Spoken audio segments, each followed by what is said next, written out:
நீங்க பொறுப்பெடுத்துக்கணும். ஸ்கூல் கூரை பாதிக்கப்பட்டிருக்கிறதோ இல்ல கடைகள் உடைக்கப்பட்டிருக்கிறதோ நான் சொல்றேன் சார். இதுல நீங்க அன்பில் மகேஷ் சொல்லிட்டாரு, அது அப்படியே உண்மையான வாசகம்னா நம்ம பார்க்க முடியாது. தொடர்ந்து அரசியல் பண்ணிட்டு இருப்பாங்க.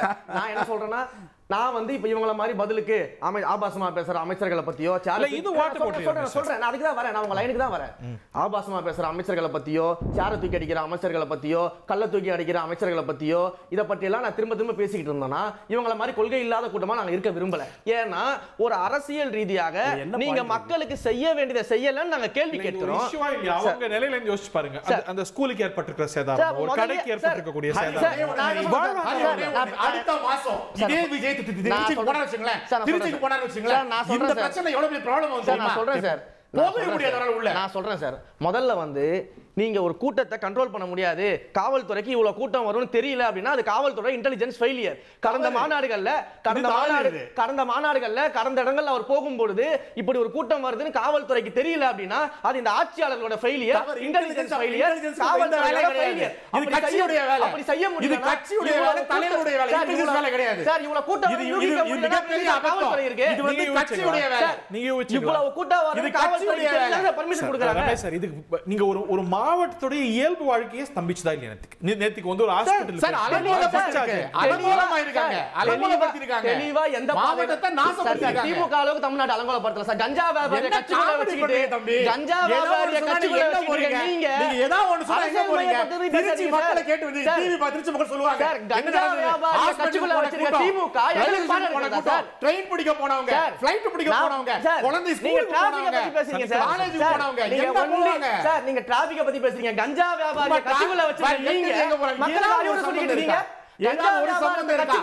ஒரு சம்பந்தம் இருக்கா? ஏதா ஒரு சம்பந்தம் இருக்கா? சொல்றீங்க இன்னொரு கட்சிக்கு ஒரு சம்பந்தம் இருக்கா? ஏதா ஒரு சம்பந்தம் இருக்கா? சம்பந்தம் இருக்கு. திருச்சியில போயிட்டு ரோடு ஏங்க ஹரி 2 லாரி மொத்த செருப்பு ஹரி சார். இவர் பாத்தீங்களா கடைசி வரைக்கும் அவ்வளவு டிஸ்ஆர்கனைஸ் கிரவுட், அவ்வளவு டிஸ்ஆர்கனைஸ் கிரவுட். அரசியல் ரீதியா கிரவுட் அடிக்கிறது கிடையாது. இவங்க அடுத்த ஆட்சி வரான்னு சொல்றீங்க. மக்களுக்கு கொடுத்த வாக்குறுதியை பத்தி பதில் கிடையாது. திரும்ப காமெடி போய்ட்டான். அங்க நின்னுட்டான், இங்க நின்னுட்டான். கட்சிக்குள்ள கஞ்சா வியாபாரி வச்சிருக்கீங்க, கவலையா தெரியல. செருப்பு விட்டுட்டு போறாங்க. வாங்குங்க திமுக உங்க ஆர்கனைசேஷன்ல இருக்காங்க. அரசியல் பேசணும் வந்தானே அரசியல் பேசிருக்காங்க.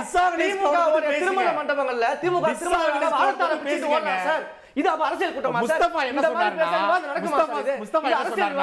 முஸ்தபா வந்து இந்த மாதிரி பரோட்டா கடையில சண்டை நடந்துச்சு, அவரே என்ன ஆக்ட் பண்ணிட்டாருன்னா முதல்வர் போய் மன்னிப்பு கேட்டாரு சார். பாயிண்ட் அதுதான் பாயிண்ட், அதுதான் ஒரு தலைவனுடைய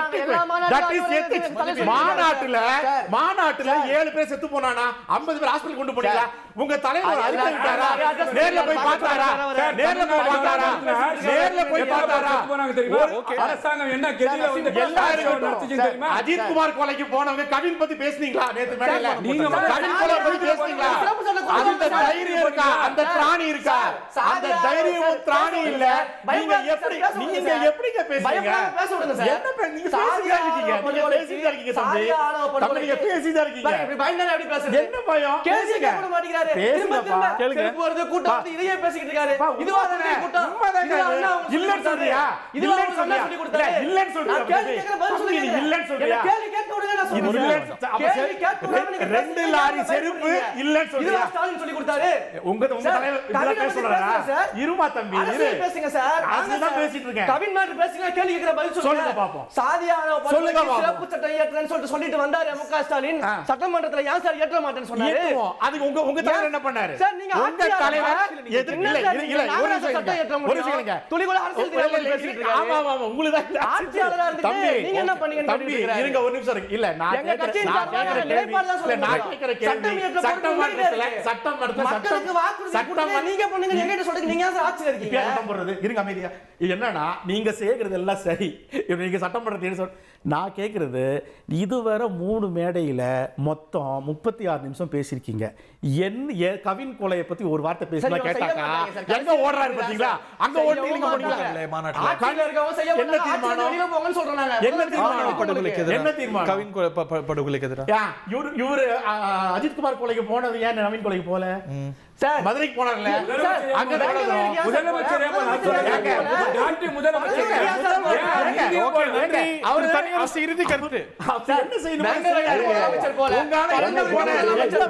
கவின் வீட்டுக்கு ஒண்ணு சொல்லுங்க திருநெல்வேலியில அல்வா சாப்பிடுறதுக்கு முதலமைச்சருக்கு அவரை சந்திக்க முடியல பேசிட்டு இருக்கீங்க ஆச்சாரியாத கையில அந்த ரோட்ல இருந்த செருப்பை என்னதை தவிர வேற என்ன பண்ணாரு சார் அது செருப்பை எண்ணிட்டு போனது என்ன பண்ணாரு இதை தவிர என்ன பண்ணாரு திருநெல்வேலி அல்வா அத முதல்ல சொல்லுங்க அத முதல்ல திருச்சியில செருப்பை என்ன வேலையை திரு தனியரசு இறுதி கருத்து. இப்ப நீங்க போன வாரம்லாம் சனிக்கிழமை வீக்கெண்ட் பிரச்சாரம், நீங்க வீக்கெண்டுக்கே தனது தினந்தோறும் நடந்தா என்ன பண்றது?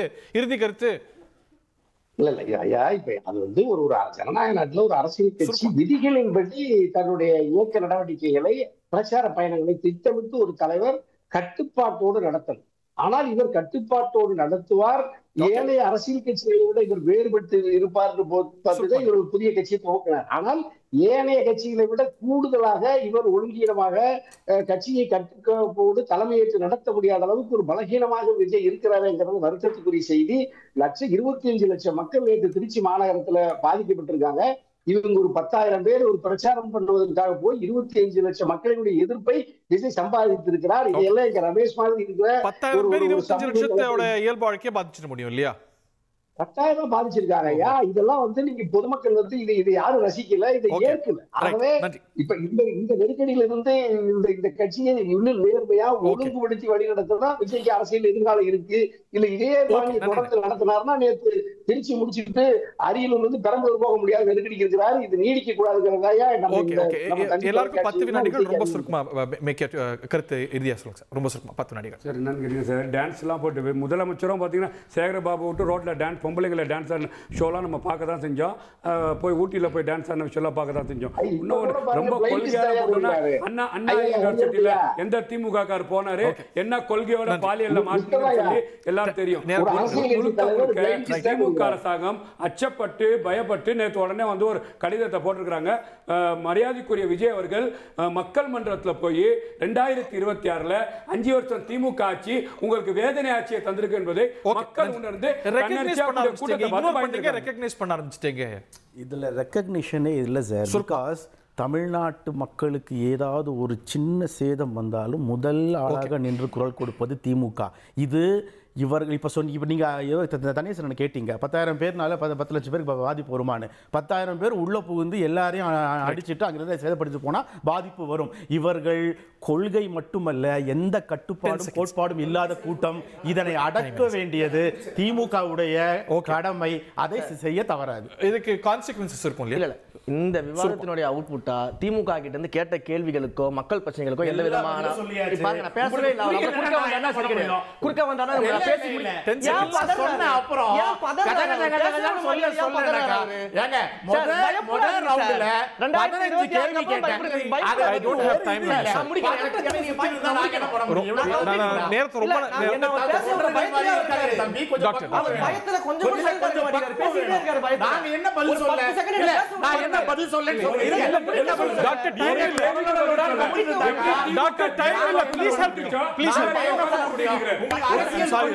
sorry Ramesh sir, time illa தமிழ்நாட்டு மக்கள் எதுவும் தெரியாது. எதுவும் செய்ய முடியாது. 10 seconds அவர் பேச விட்டாங்க. 10 seconds இது குற்றச்சாட்டு இல்ல. நான் என்ன பதில் சொல்றேன்னு சொல்லிட்டு இருக்கேன் டாக்டர். என்ன பேச பயப்படாதீங்க சார். வேஸ்ட் டைம் இல்ல sir. Exit time so much. இங்கே உட்காரலாம். ஒன் நாட் டைம் தரட்டும். நான் பேசுறேன். டைம் இல்ல. நீ மட்டும் வா பார்க்கலாம். 10 செகண்ட் விடுங்க சார். உங்க தலைவனை கூட்டி வா. நான் பேசுறேன். அதெல்லாம் போட மாட்டோம். அதெல்லாம் போட வேண்டிய அவசியம் கடைசி திமுக கிடையாது. இந்த பூச்சாண்டிலாம் இங்க காமிக்காதீங்க. சரியா? உங்க மாதிரி உங்க அப்பா தாத்தாரா பார்த்த அந்த இயக்கம், உங்க அப்பா தாத்தா இந்த பேரனையும் இந்த விஷயம் எல்லாம் இங்க நடக்காது. இந்த விஜய் பூச்சாண்டி இங்க காமிக்காதீங்க.